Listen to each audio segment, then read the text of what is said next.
My name is Jeff Cantor, and I do have prostate cancer. I contracted, I guess, or I found out I had prostate cancer at the age of 55. I'm now 71 and a half. I'm doing very, very well because of that. Life has not stopped me in any way because of my illness. I've had my ups and downs as far as battling the disease, but it has never been that much of a burden.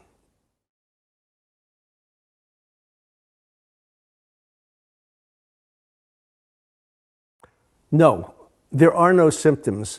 At least for me, there were no symptoms. You don't feel anything. You don't hurt.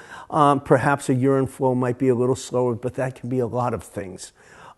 It's the PSA, the PSA test that the doctor would give you that might let you know that you do have a cancer in your body or an infection.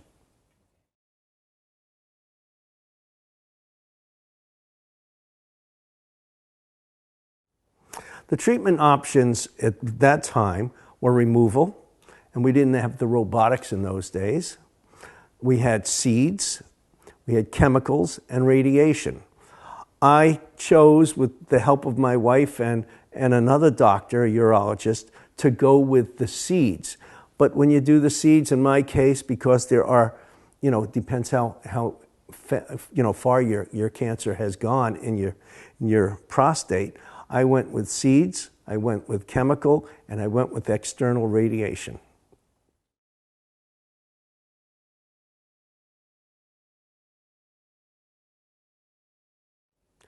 No. In those days, my doctor didn't believe in testing for PSAs. That was a long time ago. I changed doctors, and he automatically ordered a PSA test. And when it came back, he was very, very nervous about the fact that it had been as high as it was, and we went from there.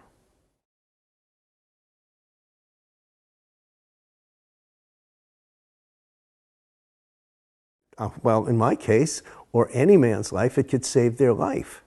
It's a very important and very easy test. There's a lot of back and forth whether they should really know or not know whether they have prostate cancer. My belief, and it's not everybody's, is if you have a PSA that is elevated, work with your doctor, talk to your doctor, and see where to go with it.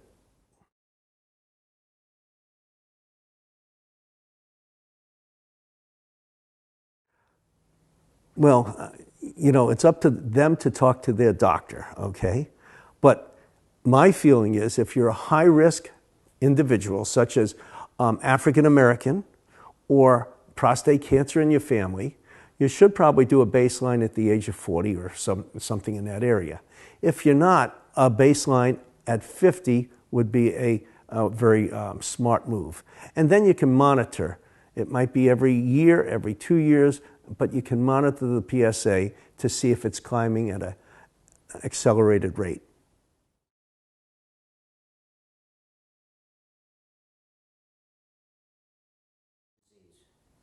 Because they love you. If it's not for a strong woman behind most men will not get things tested or checked.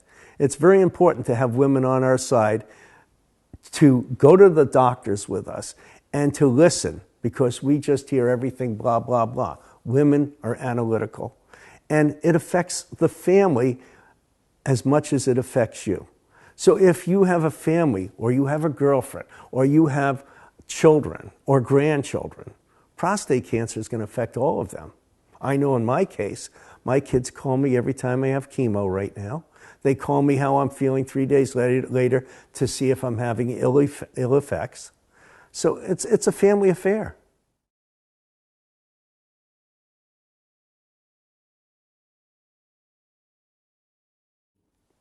One in 6 means 1 in 6 men in New Hampshire, in the United States, and probably throughout the world, will get prostate cancer.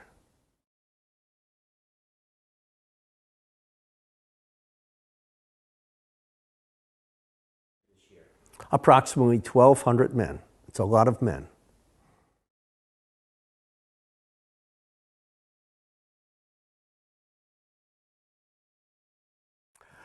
Mine's not that great. I'm stage 4.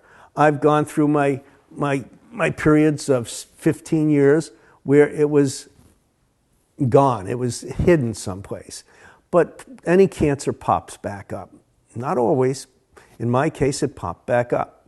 And now it's in my lymph nodes, it's in my bones, it's in my spine. However, I wouldn't know it.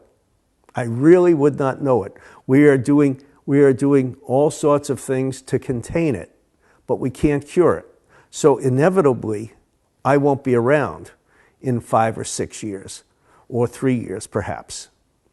I don't want to go any lower than 3 years because I'm having a ball.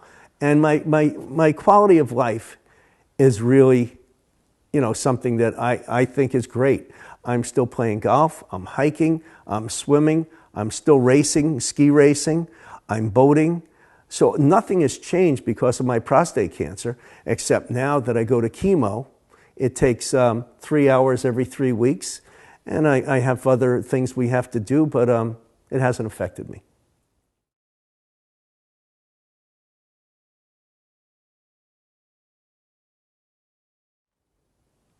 I can say it nicely. You're fools. You really shouldn't worry about getting tested. It's better to know that you can take care of something and live a good, healthy life than not live at all.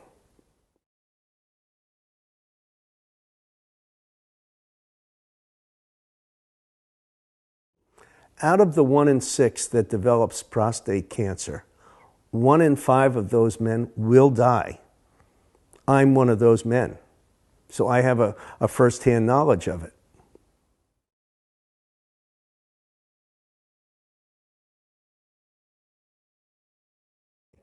When I was diagnosed, I said, lousy break.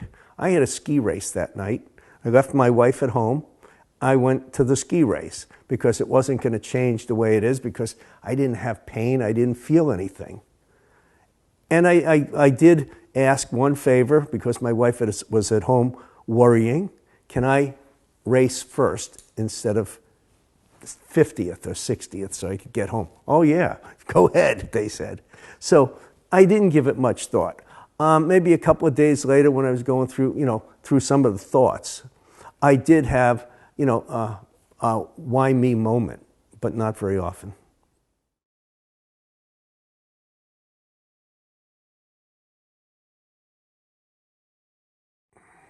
Like any other family, oh my God, you've got cancer. But it hasn't been as bad as you would think. I've had, like I say, 15 years without it coming back, and I've had 2.5 to 3 years now that it has been back.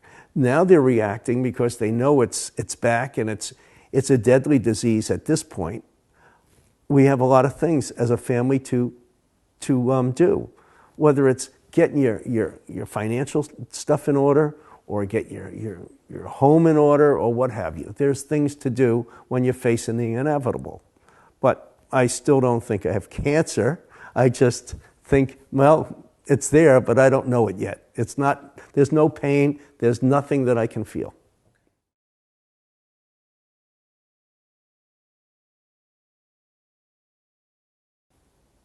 Talking about myself personally and cancer, prostate cancer, I realized at the time that it wasn't a death sentence. It might be now because I'm that 1 in 5, but you don't have to be 1 in 5, okay?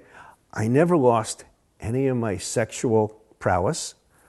I never had much anyways, but I never lost that. I never had bowel problems. I never had the urinary problems that might go with some of the radiation that they do or the surgery. So you can lead a very normal life, which I honestly did. And I'm thankful for every bit of time I had and every bit of time I still have. So it's not that you're going to be the one who's going to die. You're going to be the one who's going to cure yourself or get cured and live on.